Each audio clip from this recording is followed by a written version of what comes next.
அது விடயம் சம்பந்தமாக முதலமைச்சருடன், அமைச்சர் சபையுடன், சபை முதல்வருடன், ஏனைய உறுப்பினர்களுடன் பேசப்படும். அது தேவையா இல்லையா, அவை தேவை என்றால் என்ன விதமாக அதை கையாள வேணும் என்ற விடயங்களை பற்றி ஆராயப்படும். 2.5 வருடங்கள் முடிந்திருக்கிறபடியால் மீதி 2.5 வருடங்களுக்கு அமைச்சர் சபையை மாற்றி அமைக்கலாம் என்ற ஒரு கருத்து அவர்கள் முன்வைத்திருக்கின்றார்கள். அதிலாக 14 பேர் தான் கைப்பம் வைத்திருக்கின்றார்கள். அது அவர்களுடைய ஜனநாயக உரிமை, அது பரிசீலிக்கப்படும். அதற்கு மேலதிகமாக அது விடயம் சம்பந்தமாக தற்பொழுது கூறுவதற்கு எதுவும் இல்லை.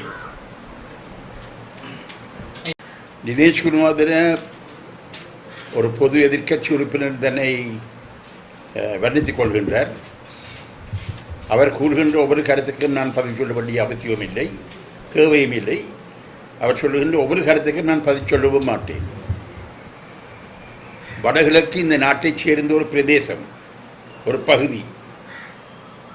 வடகிழக்கு சம்பந்தமாக நான் பாராளுமன்றத்தில் பேசினால், அது வெளியில் பேசினால், இது நாட்டினுடைய ஒரு பகுதியை பற்றி நான் பேசுகின்றேன்.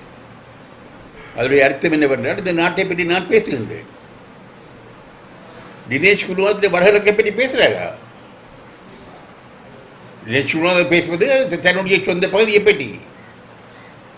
நாங்கள் எமது நாட்டை பொறுத்தவரையில், எமது நாட்டில் வாழ்கின்ற சகல மக்களை பொறுத்தவரையில் நாங்கள் மிகவும் அக்கறையாக இருக்கின்றோம். பேச வேண்டிய நேரங்களில் நாங்கள் பேசுகின்றோம். இனிமேலும் நாங்கள் பேசுவோம். ஆனால் தினேஷ் குணவர்தன எங்களை வழிநடத்துவதற்கு அவருக்கு விதமான உரித்தும் இல்லை, தகுதியும் இல்லை. இந்த மட்டத்தில் நடைபெறுகின்றது, எந்த அளவுக்கு நடைபெறுகின்றது, அதற்கு ஏன் அது நடைபெறுகின்றது என்பதை பற்றி நாங்கள் பரிசீலிப்போம். தமிழ் தேசிய கூட்டமைப்பு தன்னுடைய ஆட்சேபனையை தெரிவித்திருக்கின்றது. என்னுடைய கருத்தும் பொருத்து வீடுகள் நமது மக்களுக்கு பொருத்தமாக இருக்கும் என்று நான் நினைக்கவில்லை. நமது மக்கள் பரம்பரையாக கல்லால் மண்ணால் கட்டப்பட்ட வீடுகள் தான் வாழ்ந்து வந்திருக்கின்றார்கள். அது அவருடைய கலாச்சாரத்தோடு பின்னிப்படைந்த விடயம். இவ்விதமான பொருத்து வீடுகள் இந்த நாட்டில் எப்பொழுதும் எந்த இடத்திலும் கட்டப்படவில்லை. ஜனாதிபதி பிரேமதாசனுடைய காலத்தில் பல்வேறு வீட்டுத்திட்டங்கள் நிறைவேற்றப்பட்டன நாட்டின் பல பகுதிகளில். அந்த பகுதி எதிரும் பொருத்து வீடுகள் கட்டப்படவில்லை. ஏனையால் படத்தில் கட்டப்பட வரும்.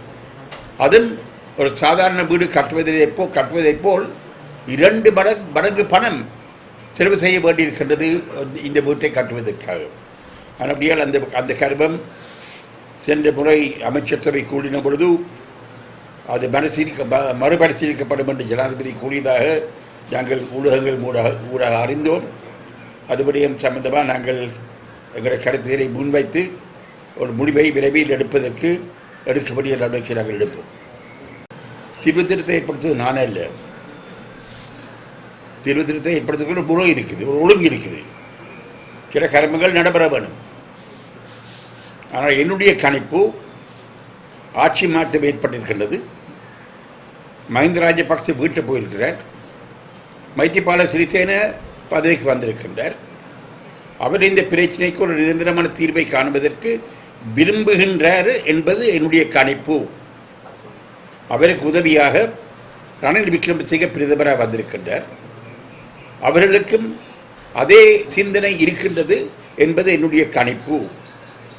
இந்த 2 பகுதிகளும், அதாவது மைத்திரிபால சிறிசேனுடைய ஸ்ரீலங்கா சுதந்திர கட்சியும் ரணில் விக்ரமசிங்கனுடைய ஐக்கிய தேசிய கட்சியும் ஒரு பெரும்பான்மையை தாங்கள் அடையாவிட்டாலும் கூட எங்களுடைய உதவியுடன் ஒரு 3/2 பெரும்பான்மை அடையக்கூடிய நிலைமையில் இருக்கின்றார்கள்.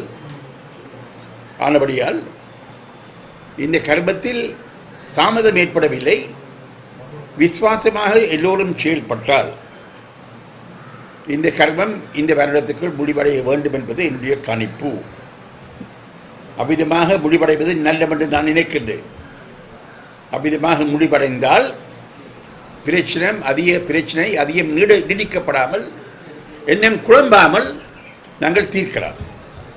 ஊடகங்களும் இதை குழப்பக்கூடாது. ஊடகங்களுடைய சில கேள்விகளும் சில கருத்துகளும் இதை குழப்பதற்காக நீங்கள் கேட்கிற கேள்வியாக இருக்கின்றது. அதை நான் ஏற்றுக்கொள்ள மாட்டேன். உங்களோட கருத்தை நான் முழுமையாக ஏற்றுக்கொள்ள மாட்டேன். நீங்கள் சொல்கிற கருத்தில் ஒரு அளவுக்கு உண்மை இருக்கின்றது. ஒன்றும் நடைமுறைகளில் நீங்கள் கூற முடியாது. பல கர்மங்கள் நடைபெற்றிருக்கின்றன. ஆனால் நமது மக்கள் நீண்ட காலமாக கஷ்டப்பட்டிருக்கின்றார்கள். போர் முடிந்து 8 வருடங்கள் ஆகின்றன. போர் முடிந்த பிறகும் பல இடங்களில் மக்கள் குடியேறவில்லை. பல காணி பிரச்சனைகள் தீர்க்கப்படவில்லை. இராணுவத்திலே பிரச்சனை குறைக்கப்பட வேண்டும்.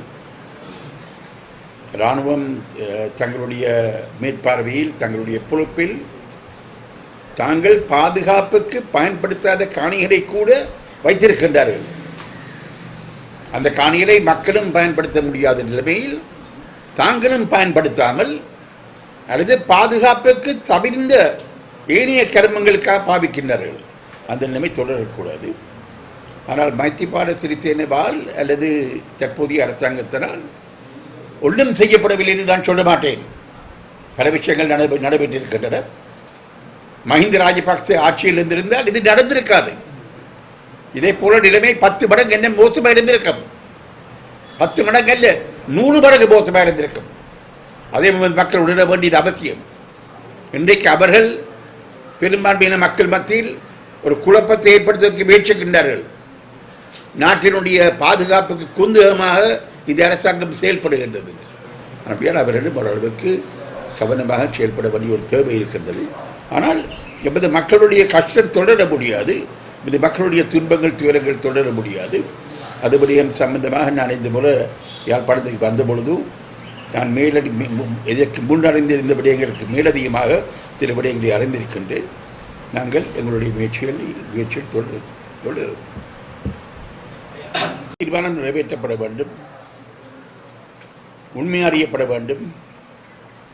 உண்மையின் அடிப்படையில் நீதி வழங்கப்பட வேண்டும். பாதிக்கப்பட்ட மக்களுக்கு பரிகாரம் வழங்கப்பட வேண்டும். நடைபெற்ற சம்பவங்கள் இனிமேலும் நடைபெறக்கூடாது. அதற்கு தக்க நடவடிக்கைகள் எடுக்கப்பட வேண்டும். தக்க உத்தரவாதங்கள் ஏற்பட வேண்டும். இவை எல்லாம் ஏற்படுவதற்கு முக்கியமான ஒரு வழி, முக்கியமான ஒரு முடிவு, ஒரு நிரந்தரமான நியாயமான அரசியல் தீர்வு.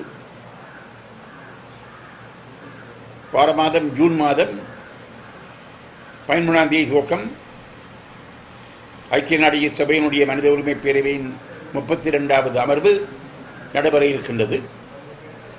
அந்த அமர்வின் போது மனித உரிமை பேரவையுடைய ஆணையாளர் ஒரு வாய்மூடு அறிக்கை சமர்ப்பிக்க வேண்டியிருக்கின்றது. ஆனபடியால் இலங்கை அரசாங்கம் ஐப்பசி மாதம் 1ஆம் தேதி 2015ஆம் ஆண்டு நிறைவேற்றப்பட்ட தீர்மானத்தை எந்த அளவுக்கு அமல்படுத்தப்பட்டிருக்கின்றது என்ற விடயம் சம்பந்தமாக ஐக்கிய நாடு சபையுடைய ஆணையாளர், மனித உரிமை ஆணையாளர் தனது வாய்மூல அறிக்கையில் கூற வேண்டும். 7 மாதங்களுக்கு பிறகு, 7 மாதங்கள் 8 மாதங்களுக்கு பிறகு அடுத்த வருடம் நடைபெற இருக்கின்ற ஐக்கிய நாடு சபையினுடைய மனித உரிமை பேரவை அமர்வில் ஆணையாளர் எடுத்து மூலமாக அறிக்கை சமர்ப்பிக்க வேண்டும். நல்லபடியால் இந்த கடமைகள் நிறைவேற்றப்பட வேண்டும். நாங்கள் நிறைவேற்றுவோம் என்று இலங்கை அரசாங்கம் சொல்லுகின்றார்கள். பார்ப்போம். இந்த காலமாக போராடி இருக்கின்றார்கள். நாடு சுதந்திரம் அடைந்து காலத்திற்கும் போராடி இருக்கின்றார்கள். நானும் பணங்களில் ஒரு கைதியாக இருந்தவன். நம்முடைய எங்களுக்கு போராட்ட புதுபடிய மேட்ட அதுங்களுடைய சரித்திரத்தோடு பின்னி பிணைந்த ஒருபடிய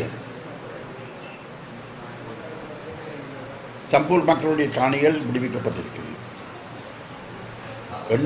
818 ஏக்கர் காணி இலங்கை அரசாங்கத்தினால்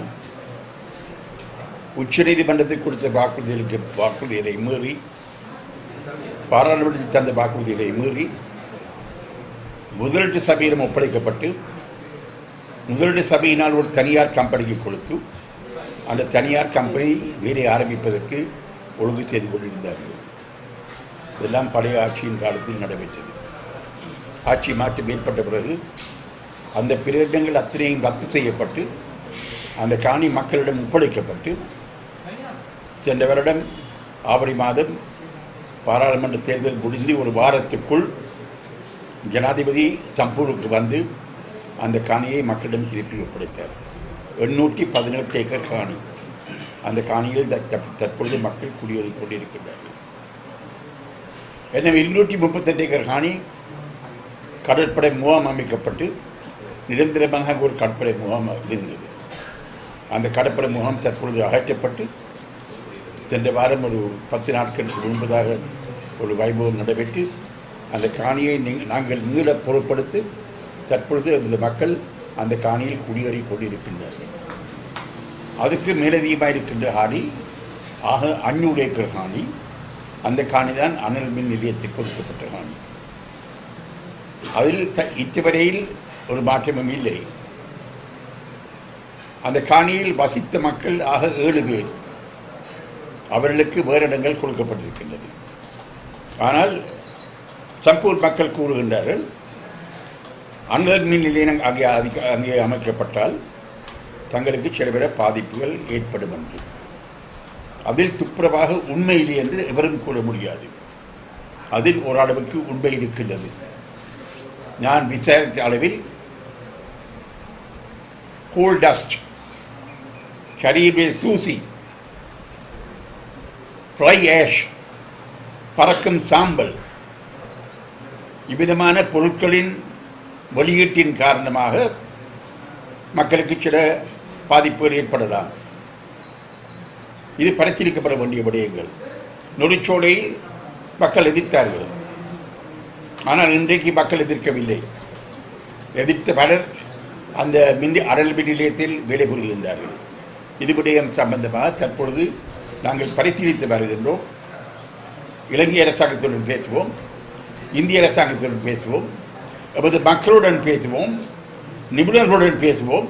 பேசி எங்களுடைய மக்களுடன் கலந்து ஆலோசித்து இந்த விடயம் சம்பந்தமாக முடிவெடுக்கப்படும். குழம்புல ஊட்டியில மீன் பிடிக்க பார்க்கல, சரி அதை விழுக்கும். அவரை பற்றி கேட்டு பிரயோசனம் இல்லையா உங்களுக்கு தெரியும். ஏன் கேட்குறீங்க? உங்களுக்கு நல்லா தெரியும். நாங்கள் எங்கேயோ போகிறோம்.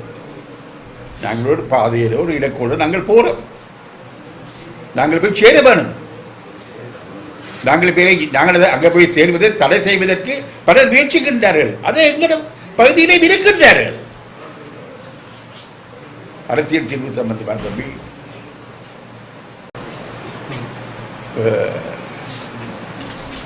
நாங்கள் அதில் ஈடுபட்டுக் கொண்டிருக்கின்றோம், தீவிரமாக ஈடுபட்டுக் கொண்டிருக்கின்றோம்.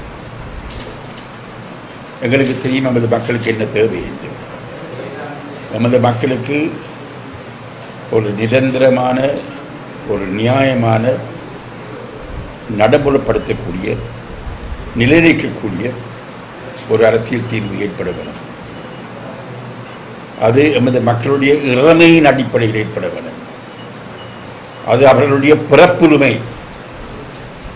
அவர்களுடைய சமூக, பொருளாதார, கலாச்சார, அரசியல் உரிமைகளை பெறக்கூடிய ஒரு ஆட்சி முறையை அவருடைய சம்மதத்துடன் ஆட்சி இந்த நாட்டில் நடைபெறக்கூடிய ஒரு நிலைமை தாங்கள் வாழ்கின்ற பிரதேசங்களில் அது மக்களுடைய பிறப்புரிமை. அதை எவரும் மதிக்க முடியாது. எங்கள் மக்கள் மீது நாங்கள் ஒருபோதும் ஒரு தீர்வை நாங்கள் திணிக்க மாட்டோம்.